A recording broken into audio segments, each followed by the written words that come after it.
Okay, y'all, what's it gonna be? Fix it up or just leave it alone? Hey, y'all. We are sitting here at Billings. Made my meat. Got up here real early. He got out early. But unfortunately, one of the tires in one of the trailers he brought had something in it and it was leaking. So rather than, it wasn't off the bead or anything yet, but it's got something stuck in there. So waiting on a tire guy. No big deal. It's gonna happen. Of course, it only happens when you're running real early, right? It happens at any time. Anyway, so we're sitting here and I'm waiting and I'm thinking about all sorts of things running through my ADD head. And I got to thinking, how many of you guys that do LTL or company drivers, how much do you fix up your truck? Now, over the road guys, you're assigned that truck for who knows how long, probably till it trades, right? So you can do a little bit more with it. But us LTL guys, a lot of times tend to have to slip seat at any moment. Like even with us, when we rebid and change runs, usually have to change trucks. Now the last time we bid and changed runs because of COVID, they told us to stay in the trucks we're in, and I'm hoping that continues on. Because to me, you got a guy in a truck and he knows he's going to get to stay in it, he's going to take better care of it. That's how I feel. That's me anyway. Hopefully that's most of you guys too. But they could bid tomorrow and say you're out of that truck. Now, I've been fortunate enough to have been in this tractor for a couple of years now. I don't know how that happened, but it did. But it could happen. And I have a bad habit of trying to fix my tractor up nice on the inside at least. I'm in it all day. That's how I like to do it. But I got to thinking, what do you guys do? I know guys that don't do anything. They bring their stuff with them. They put their satellite radio on the dash and run their wires and take it all down at night, and that's it. And I guess in some situations I might have to do that too if I had to slip seat every day especially. But there's just something in me from years and years and years of doing this. I guess since I wasn't brought up in the LTL side of things and I was over the road more and had an assigned truck for a longer period of time, I like to fix things up and keep them nice. And I made the mistake, I guess, of years ago going to a truck show. And I do the best I can. I don't have a long-nosed Pete, but I do the best I can with what I got. So, what do you guys do? Do you fix everything up real nice? Are you in a truck all the time and you don't have to worry about somebody else messing it up? Like for me, for the most part, no one else drives this truck. I run daytimes and it's a pretty long day, so they don't have a lot of time for someone else to run it at night on some of the runs. And so I'm fortunate there, and I've been here a long time.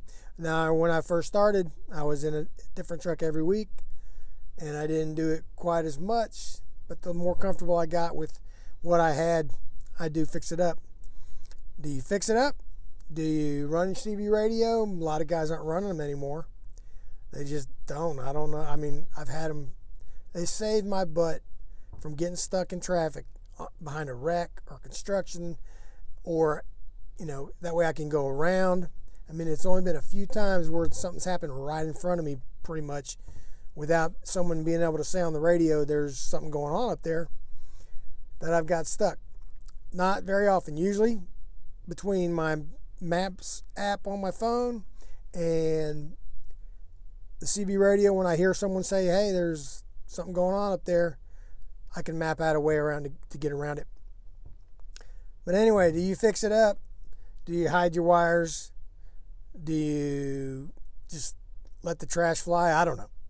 So real quick, I'm going to show you how I fix my truck up. I might have shown this before, but I'm going to show it again. And this is what I've got so far in this iteration of my tractor. Okay, it's kind of hard to see in here, it's just not a lot of room. I have my satellite radio in this cubby hole here, It's easier for me to reach it down there than if it's up on the window. I sit low on the seat. So, and I've got my wires run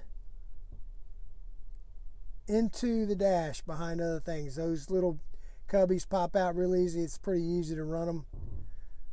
My charger for my phone goes back behind there. Then I have a little setup here where I can charge the phone. And I found this thing, or my son did. I got the dongle on the phone right now, but it hooks up there and you can listen to podcasts or other things and charge the phone at the same time. And there's a satellite radio power there. Now inside,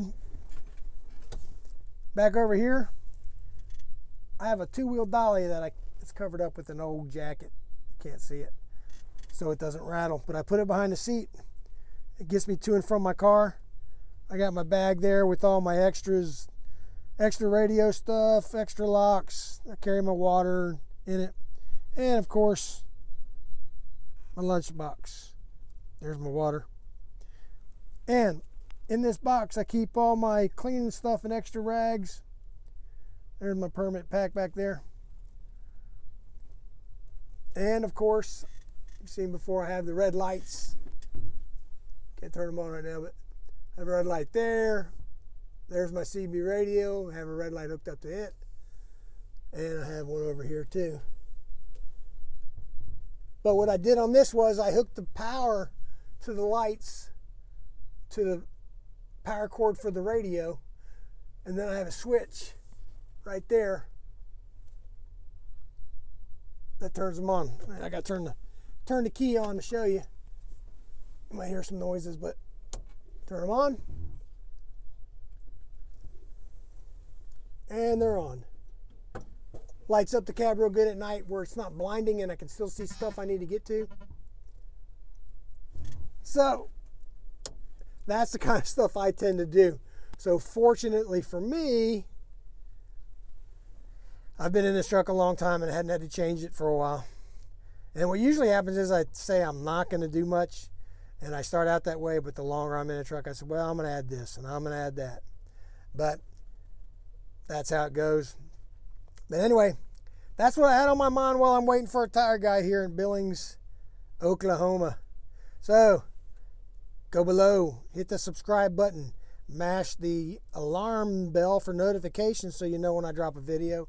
Hit a like, comment below on anything you need to see. You need to ask a question, I'll answer the best I can. Check out all my links in the description, and we'll see you next time.